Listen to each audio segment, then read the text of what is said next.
না ব্রহ্মদৈত্য বাবা। এই এক গোপালের জ্বালায় তো দেখছি এই কৃষ্ণনগরে আমাদের আর থাকা যাবে না। কিছু একটা করুন বাবা, না হলে আমরা কোথায় যাব, কি খাবো? আরে চুপ কর। এই গোপাল গোপাল আর গোপাল, ওই এক গোপালেই দেখছে আমার চোখের ঘুম সব উড়িয়ে দিল। বাবা, আমি কি একটা কথা বলতে পারি? একটা কেন, 100টা বলতে পারিস, তবে কথাগুলো যেন কাজের হয়, বুঝেছিস? বাবা, আমি বলছিলাম কি, জ্যান্ত গোপালকে যখন আমরা কিছুতেই কবজা করতে পারছি না, তখন মরা গোপালকে আমাদের দলে ভিড়িয়ে নিলে কেমন হয়? মরা গোপালকে আমাদের দলে ভিড়িয়ে নেব? এই পেতনি কি বলতে চাইছিস? একটু খোলসা করে বল তো। ও, আমি হয়তো বুঝতে পেরেছি পেতনির কথা। ও বলতে চাইছে গোপাল যদি ফট করে রক্ষা পায় তাহলে ও তো আমাদের মানে এই ভূতের দলেই এসে জুটবে। ঠিক ঠিক, গোপাল তখন আর আমাদের কাছে বাগড়া দিতে পারবে না। উপরন্তু ওর যা খোলতাই মাথা, সেই মাথাকে কাজে লাগিয়ে আমরা কৃষ্ণনগরের মানুষদের আরো নাকানি চাপানি খাওয়াতে পারবো। বাহ বাহ বাহ বাহ বাহ, বেরিয়ে বুদ্ধি, খুব ভালো বুদ্ধি। কিন্তু প্রশ্ন হচ্ছে গোপাল মরবে কবে? হ্যাঁ, ও মরবে কবে? এটা জানার জন্য তো আমাদের জ্যোতিষী ভূতের সঙ্গে একবার কথা বলা উচিত নাকি? কিন্তু জ্যোতিষে ভূত এখন কোথায় ডেরা বেঁধেছে সেটা তো আমরা জানি না। শাকচুনি, বলুন ব্রহ্মদত্তি বাবা। চট করে আশাওড়া গাছের ডাল থেকে আমার দূরদৃষ্টির নলটা একবার টেনে আনতো।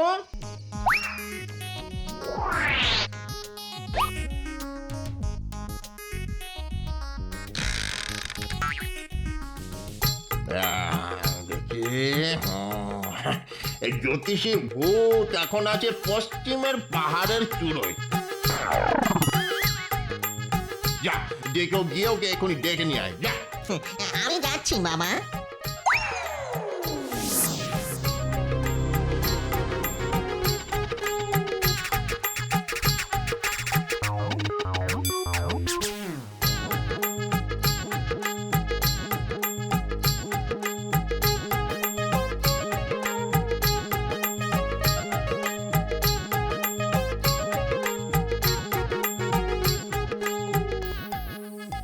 প্রণাম মহারাজ। আরে গোপাল জি, এসো এসো।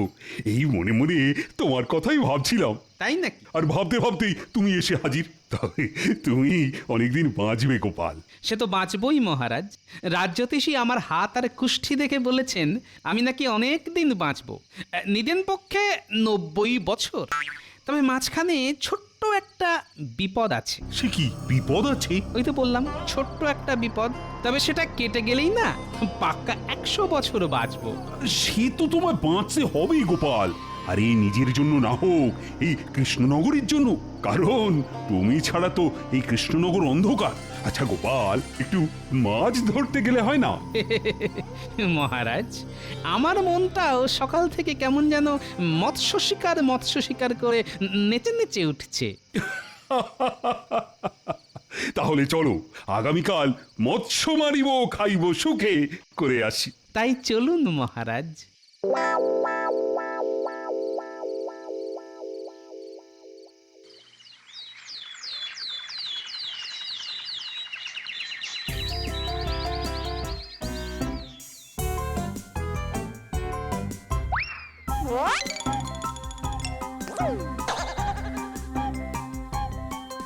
এই যে জ্যোতিষী ভূত, বলি বলি অনেকক্ষণ ধরে তো আগ্রহ হলো, এখন খোঁচা করে বলো তো গোপালের আয়ু কত? গণনা বলছে গোপালের আয়ু অনেক দিন, এখন চট করে যাবে না। আচ্ছা, ওকে মেরে ফেলা যায় না? মানে ধরো ওই ঘাটটা টুকুস করে মটকে মেরে দিলাম আর কি, যায় না? না না, ওর যা বুদ্ধি দেখবেন ঠিক হড়কে যাবে। তাহলে কি করা যায় বলো তো?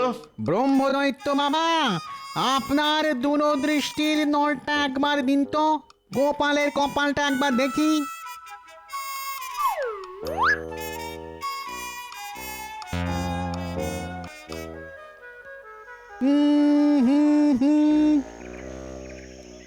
পেয়েছি পেয়েছি। বুঝলেন ব্রহ্মদৈত্য বাবা, গোপালের কপালে একটা ছোট খাটো দুর্ঘটনা লেখা আছে। এই কিরকম কিরকম? গোপালের হাতে আজ ছিপের বড়শি ফুটে যাবার প্রবল সম্ভাবনা। ওটাকে যদি কাজে লাগানো যায়। এর মাথায় এসে গেছে। এই বিষ্ভূত, আরে এই বিষ্ভূত, কোথায় গেলি বাবা?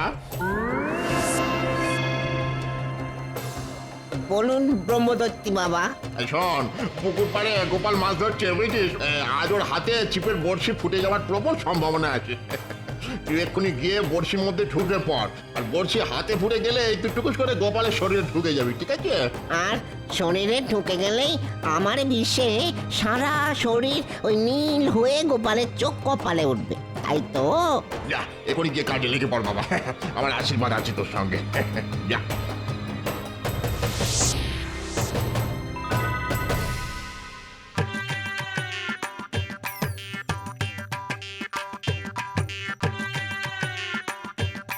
গোপাল, আরে এই গোপাল, মাছে খাচ্ছে। এবার মাছ বাবাজিকে আমরা খাবো। ব্যাটার মুখে বড়শি বিঁধেছে, এবার খেলিয়ে ওপরে তুলতে হবে। মহারাজ, আপনি ছিপটাকে ধরুন, আমি জলে নেমে মুখ থেকে বড়শি খুলে মাছটাকে তুলে আনি। মহারাজ, মনে হচ্ছে শের দুইয়ের পাকা রুই। বাহ বাহ, খুব ভালো। উফ, বাবা গো, কি হলো গোপাল? আঙুলের ডগায় বড়শি ফুটে গেল মহারাজ, আর মাছটাও পালালো। ঠিক আছে ঠিক আছে, তাড়াতাড়ি জল থেকে উঠে এসে হাতে একটু ওষুধ টষুধ লাগাও না। দাঁড়ান, আগে বড়শিটা খুলি। আহ, কি সুন্দর, কি সুন্দর ভাবে বিষভূত গোপালের শরীরে ঢুকে গেল গো। মর মর মর মর, এবার মর গোপাল, তাড়াতাড়ি মর, আর মরলেই তুই আমাদের দলে। বাবা রে, কাশিটা খুব জ্বালাচ্ছে গো।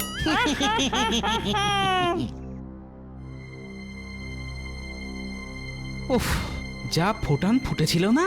ব্যথা করছে নাকি? হ্যাঁ, তা একটু টনটন করছে। তাহলে আজ আর মাছ ধরার দরকার নেই, চলো চলো প্রাসাদে ফিরে যাওয়া যাক। ওরে বাবা, বড্ড ব্যথা শুরু হয়ে গেল দেখছি। তাড়াতাড়ি পা চালিয়ে চলো দেখি, প্রাসাদে গিয়েই রাজবৈদ্যকে খবর দিতে হবে, মনে হয় বিষিয়ে গেছে।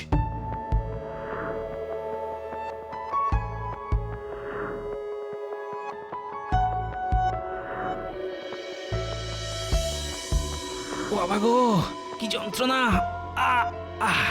রাজবৈদ্য, কিছু একটা করো। এই গোপালের এত কষ্ট তো আর চোখে দেখা যাচ্ছে না। আমি তো সর্বশ্রেষ্ঠই ওষুধ দিয়েছি মহারাজ। আসলে মনে হয় বড়শির মুখে অত্যন্ত তীব্র কোনো বিষ ছিল, আর তাতে এই ধনুষ্টঙ্কার হয়ে গেছে। ধনুষ্টঙ্কার? সে তো মহাসাংঘাতিক জিনিস। না না রাজবৈদ্য, কিছু একটা করুন, গোপালকে ভালো করে তুলতেই হবে।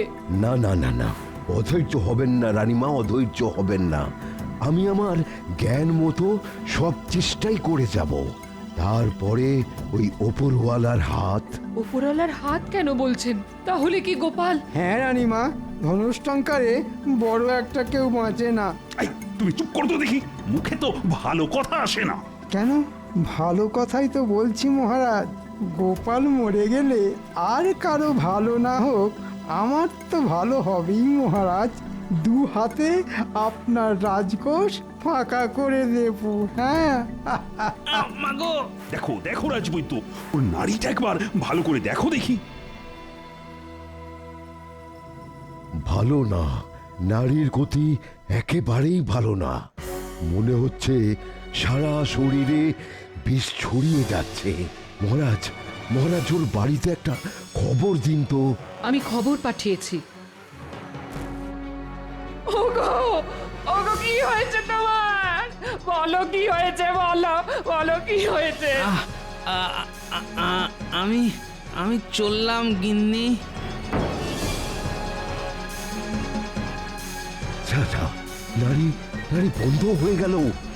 তার মানে গোপাল চলে গেল? মরেছে মরেছে, গোপাল মরেছে, গলা ছেড়ে বলো সবাই, গোপাল মরেছে। গোপাল মরেছে, মরেছি গোপাল মরেছি। তা ব্রহ্মদত্তি বাবা ঠিকঠাক করতে পেরেছি তো? একেবারে 100 ওরে বাবা, গোপাল শেষ। গোপাল এখন আমাদের দলে আসতে বাধ্য হবে। তারপর গোপালের বুদ্ধির জোরে কৃষ্ণনগরের সমস্ত মনুষ্যকুলকে নাকানি চোপানি খাইয়ে ছাড়বো। যা যা যা যা যা, চট করে ভালো দেখে একটা মালা নিয়ে আয়, হ্যাঁ বুঝলি, মোটা দেখে আনবি। মালা দিয়ে কি হবে ব্রহ্মদত্তি বাবা? নেকা খোকা, ওরে গোপালের মতো একজন মহান ভূত আজ আমাদের দলে যোগ দেবে, তাকে একটু বরণ করে নিতে হবে না? যা, তাড়াতাড়ি যা। এই পেতনিয়া শাকচুন্নি, তোরা নিয়ে আয়, বরণ ডালাটা নিয়ে আয়।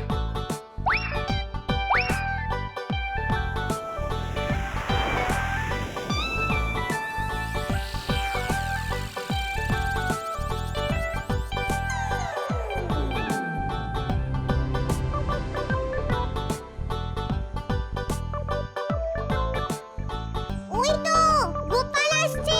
গোপাল এসো এসো গোপাল, পরো মালা গলে, পরো মালা গলে, মালা পরো গলে। আমরা রইব তোমার বুদ্ধি ছাতার তলে।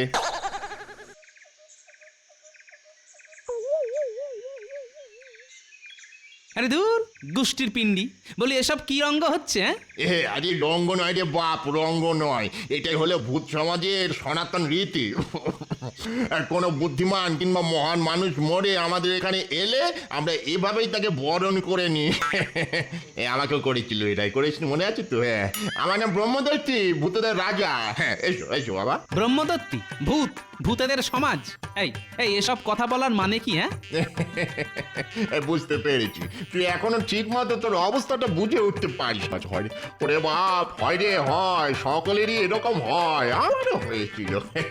মরে যাওয়ার ঝটকা আর খটকা কাটাতে কিছুটা সময় লেগেছিল রে বাপ।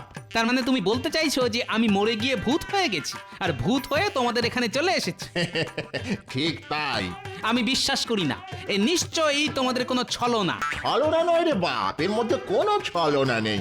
তবে হ্যাঁ, তোর মতো ধুরন্ধরকে মারতে আমাকে একটু ছলনার আশ্রয় নিতে হয়েছিল।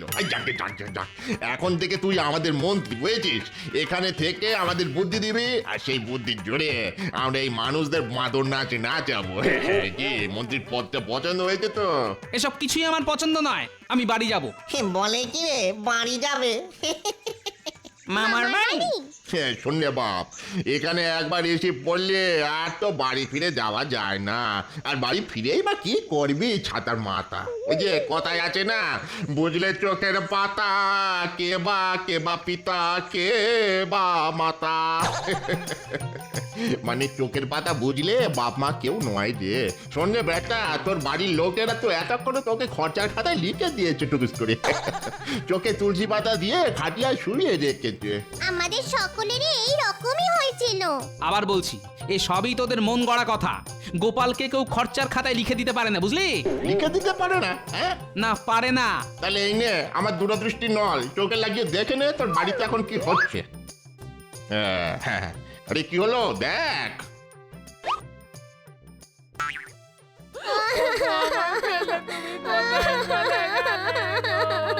ও দাদু, ফিরে এসো না দাদু। তুমি না থাকলে আমাদের কে গল্প বলবে, কে ভালোবাসবে? উঠে পড়ো না দাদু, উঠে পড়ো না, চলো না, মাঠে গিয়ে খেলে আসি। ফিরে এসো গোপাল, ফিরে এসো, ফিরে এসো গোপাল দাদু। ভালোই হলো বলো, গোপাল বেটা মরতে আমাদের সুবিধা বই অসুবিধা হবে না, কি বলো? তা যা বলেছেন, মোটাটার বড় চ্যাটাং চ্যাটাং কথা ছিল। বচনে বচনে পুড়িয়ে মারতো একেবারে। শুধু মহারাজের চোখের মণি ছিল বলে কিচ্ছু বলা যেত না। মণি তো এখন ফুস হয়ে গেল, কি করবেন এখন মহারাজ? হ্যাঁ,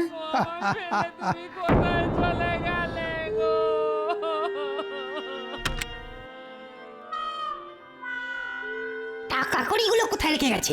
টাকা কড়ি না, যেমন করেই হোক বাবাকে শ্মশানে নিয়ে যাওয়ার আগেই ওগুলো খুঁজে পেতে হবে।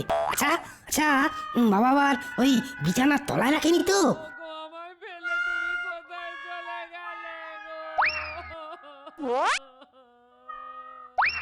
খোকা বাবা যেতে না যেতেই ঘরদোর সব লন্ডমন্ড করছো তো, কিন্তু মনে রেখো আমিও এক ভাগিদার এসে গেছি। বাবাকে ছেড়ে ঘরেতে কি করছো ভাই? না মানে বাড়িতে এত লোক আসছে তাই ভাবলাম মানে ওই ঘর দোর বিছানাপত্রগুলো একটু গুছিয়ে রাখি আর কি। ও মা, তাই নাকি? তুমি কষ্ট করতে যাবে কেন ভাই? কষ্ট করা লোক তো এসে গেছে, মানে তোমার ভগিনী। এই যে শুনছো? ব্যাস হয়ে গেল, শকুনের দল ঠিক এসে হাজির। কিছু বলছো? শোনো, বাড়িতে 5 জন আসছে, ঘরটিতে গুছিয়ে রাখো তো। তোমার মায়ের তো এখন মাথা ঠিক নেই, তাই এই ফাঁকে তন্ন তন্ন করে খুঁজবে কোথায় টাকা কোথায় গয়না সব রেখে গেছে তোমার বাবা, না হলে তোমার দাদা কিন্তু সব নিয়ে নেবে। ছি ছি ছি ছি ছি ছি, এই আমার নিজের ছেলে, এই আমার জামাই। হ্যাঁ রে বাপ, এই হলো সংসারের আসল চেহারা। ভেবে দেখ মন কেউ কারো নয়। তাই তো বলছি, সংসারের কথা ভুলে গিয়ে খোলা মনে আমাদের এখানে থেকে যা, দেখবি কত আনন্দ কত মজা। আমি আরেকটু দেখতে চাই। ওগো আমার ফেলে তুমি কোথায় চলে গেলে গো?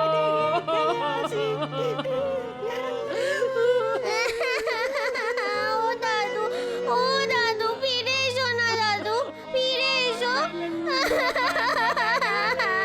ও দাদু ফিরে এসো না।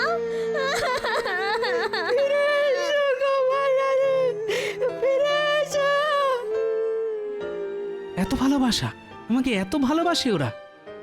ও ব্রহ্মদত্তী বাবা, আমাকে আমাকে একবার ওদের কাছে যেতে দাও। গিন্নিকে আর আমার প্রিয় নাতি নাতনিদের একবার দেখা দিয়েই চলে আসবো। সে কি করে হয়? কেন হয় না, কেন হয় না? তুমি ব্রহ্মদত্তী, ভূতেদের রাজা, তুমি যদি ছলনা করে আমাকে এখানে নিয়ে আসতে পারো, তাহলে 5 মিনিটের জন্য কেন যেতে দিতে পারো না? বড় মুশকিলে ফেললি দেখছি। কথা দিচ্ছি ঠিক 5 মিনিটেই যাবো আর চলে আসবো। আর যদি যেতে না দাও, তাহলে কিন্তু কোনোদিন আমার কাছ থেকে কোনো বুদ্ধি তুমি পাবে না। এরা বাবাই তো চমকাচ্ছে। চমকানি বলো আর ধমকানি বলো, এই আমার শেষ কথা। কি যেতে দেবে? বাবা যেতে দাও, গোপালটা জিনিস, ওকে বেশি ঘাঁটিয়ে কাজ নেই। ঠিক আছে ঠিক আছে, যা, তবে ঠিক 5 মিনিট, বুঝেছিস?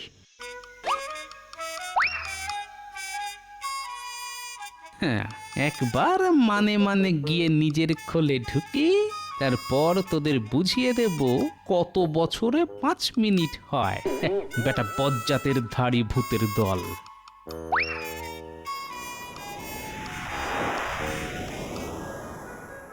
আমার ফেলে তুমি কোথায় চলে গেলে গো? বলছি কি, অনেকক্ষণ তো হয়ে গেল, এবার তো শ্মশান যাত্রা শুরু করতে হয়। হ্যাঁ, যখন আর ধরে রাখাই যাবে না তখন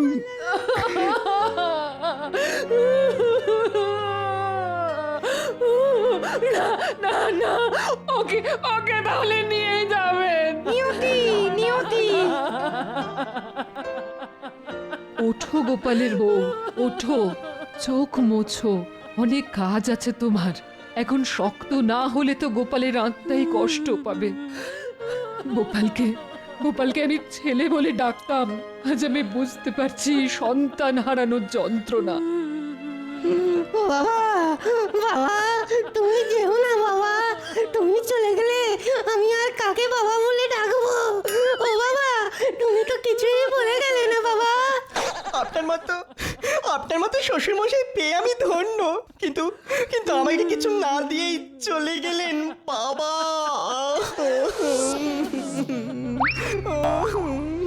ওরে বাবা, কে ঘরটা বললো? বাবা মাথা ফুলে চালু হয়ে গেল। কে রে? ভূত! এই ভূত ভূত ভূত মারছে গো, ভূত মেরে ফেললো আমায়, ভূত ভূত। ওরে বাবা, বাবার ভূত, পালা! চুপ! বাবার ভূত নয়, তোদের জ্যান্ত বাবা। তবে তোদের আর ছেলে জামাই বলে স্বীকার করি না। যা দূর হয়ে যা সব। ওগো তুমি ফিরে এসেছো? দাদু হ্যাঁ গো গিন্নি, তোমার নাতি নাতনি আর মহারাজ রানীমার টানে ফিরে এসেছি আমি। পাজি ভূতের দল ছল করে আমায় নিয়ে পালিয়েছিল, কিন্তু আমার নামও গোপাল। ওদের সাধ্য কি আমায় আটকে রাখে? আমি জানতাম তুমি ঠিক ফিরে আসবে। আজ এত খুশি হয়েছি জীবনে এত খুশি আর কখনো হয়েছি বলে মনে পড়ে না। আমিও খুব খুশি হয়েছি। তাই নাকি? হ্যাঁ গো গোপাল, তোমার আচমকা মৃত্যুতে বুকটা ফেটে যাচ্ছিল আমার। তাহলে একটু আগে চাপাসরের সেনাপতিকে কে বলছিল ভালোই হলো গোপাল বেটা মরতে আমাদের সুবিধা বই অসুবিধে হবে না? কি ঠিক বলছি কিনা? হ্যাঁ বেটা আমার মনের কথা কি করে জানলো? 5 মিনিট হয়ে গেছে গোপাল, এবার চলো। দূর হ জমের অরুচি ভূতের দল। না গেলে কিন্তু ঘাড় ধরে নিয়ে যাব। তাই নাকি? দাঁড়া দাঁড়া, ধর তো আমার ঘাড়, এমন মার মারবো না। ওরে বাবা রে, পালা রে পালা পালা।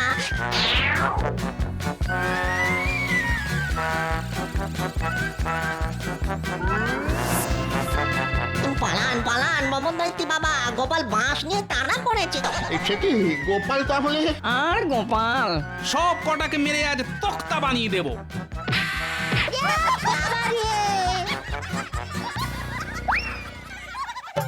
আমি কিন্তু তোকে ছাড়বো না, আমি ছাড়বো না।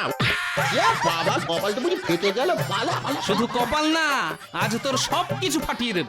না রে বাপ, বুড়ো বয়স আর বাঁশ পেটা খেতে পারবো না রে। তাহলে এখান থেকে পালা, আর যাবার সময় কথা দিয়ে যা আর কখনো কৃষ্ণনগরের ত্রিসীমানায় আসবি না। আসবো না, আসবো না। এই নাক মলছি, কান মলছি, আর কখনো আসবো না। ওরে বাবা রে বাবা, এলেই কিন্তু আমার হাতে বাঁশ পেটা। পালা পালা পালা।